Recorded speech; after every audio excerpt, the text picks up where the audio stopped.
Irmãos amados, é um privilégio poder partilhar com vocês nesta noite tão bonita, diante de um grupo tão seleto, a palavra de Deus.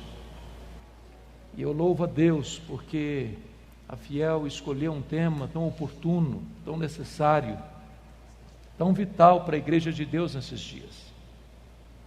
E a minha oração e a minha esperança é que o Espírito Santo de Deus opere poderosamente na nossa vida, no nosso coração, nesta conferência, para que saiamos daqui fortalecidos, reanimados, cheios do Espírito, com a disposição de buscarmos este avivamento até que ele venha. Eu quero partilhar com você o texto que está em Apocalipse, capítulo 1. Eu peço que você abra comigo, versos 9 a 13. Apocalipse, capítulo 1, 9 a 13.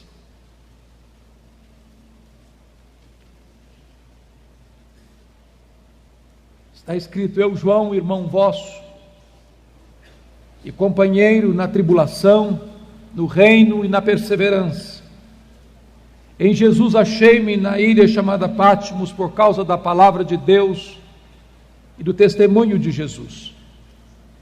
Achei-me em espírito no dia do Senhor, e ouvi por detrás de mim grande voz, como de trombeta, dizendo: O que vês, escreve em livro e manda às 7 igrejas: Éfeso, Esmirna, Pérgamo, Tiatira, Sardes, Filadélfia e Laodiceia.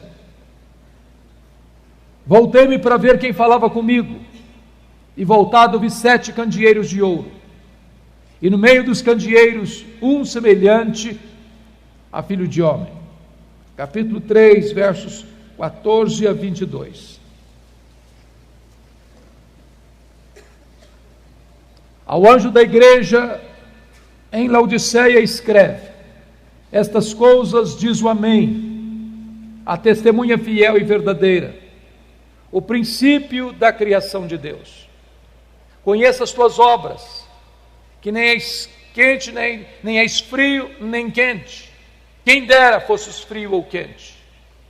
Assim, porque és morno, e nem és quente nem frio, estou a ponto de vomitar-te da minha boca. Pois dizes: estou rico e abastado, e não preciso de coisa alguma, e nem sabes que tu és infeliz, sim, miserável, pobre, cego e nu. Aconselho-te que de mim compres ouro refinado pelo fogo, a fim de te enriqueceres, vestiduras brancas para te vestires, a fim de que não seja manifesta a vergonha da tua nudez, e com lírio para ungir os teus olhos, a fim de que vejas. Eu repreendo e disciplino a quantos amo. Sê, pois, zeloso e arrepende-te. Eis que estou à porta e bato. Se alguém ouvir a minha voz e abrir a porta, eu entrarei e cearei com ele, e ele comigo. Ao vencedor dar-lhe-ei sentar-se comigo no meu trono, como eu venci e sentei com o meu Pai no seu trono. Quem tem ouvidos, ouça o que o Espírito diz às igrejas. Amém.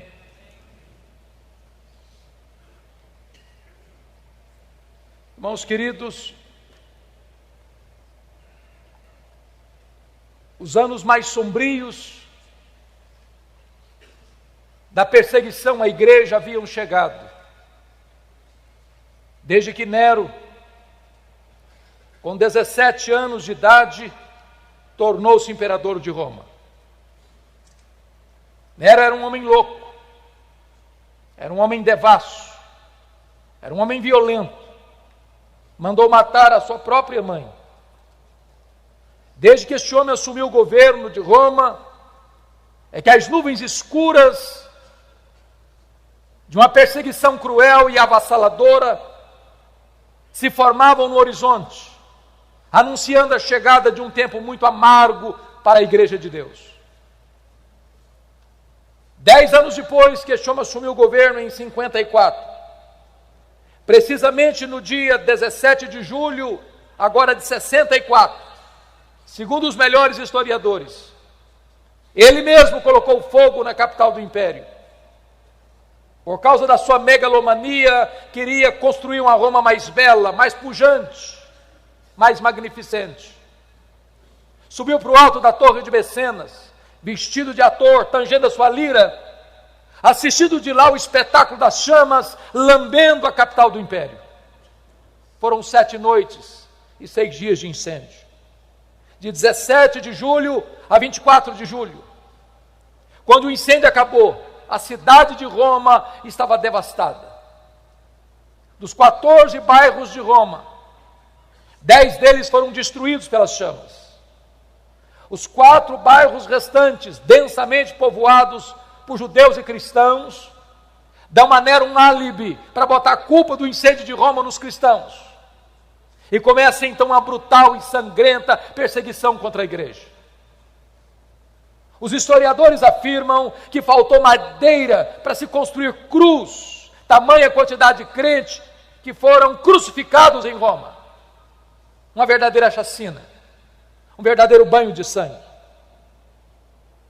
2 anos depois, ano 66, explode uma rebelião dos judeus em Cesareia Marítima, porque uma sinagoga fora profanada e os zelotes, que nunca foram favoráveis ao governo de Roma em Israel, rebelaram-se contra Roma. E Roma manda para lá o general Tito, para tentar controlar aquele motim, aquela revolta, aquela rebelião. 2 anos depois, ano 68, o Senado depõe o imperador Nero. Nero tira sua própria vida. 2 anos depois, ano 70, a rebelião em Israel se torna incontrolável. Então o general Tito cerca a cidade de Jerusalém. Ninguém pode entrar, ninguém pode sair. Quando todas as possibilidades de resistência haviam acabado, Tito invade Jerusalém, destrói Jerusalém, arrasa o templo de Jerusalém, não fica pedra sobre pedra, passa milhares ao fio da espada e promove aquilo que nós chamamos de a maior diáspora, a maior dispersão dos judeus de todos os tempos, desde o ano 70 a 14 de maio de 1948, quando Israel retorna ao seu território. Nesse mesmo ano 70, o imperador Vespasiano inaugura em Roma o Coliseu, o chamado Coliseu Romano, que numa festa de 100 dias de inauguração, mais de 10.000 cristãos foram mortos com requintes de crueldade, enrolados em peles de animais, jogados nas arenas, para os cães morderem, para os touros pisarem, para os leões esfaimados da Líbia devorarem. Uma verdadeira chacina. Ano 81, assume o governo de Roma Domiciano, chamado de o segundo Nero, por causa da crueldade com que perseguiu a igreja. Este imperador vai ser o primeiro a rogar para si o título de Senhor e Deus, pois foi este imperador que deportou o apóstolo João, então pastor da igreja de Éfeso, para a ilha do Mar Egeu, a ilha de Patmos.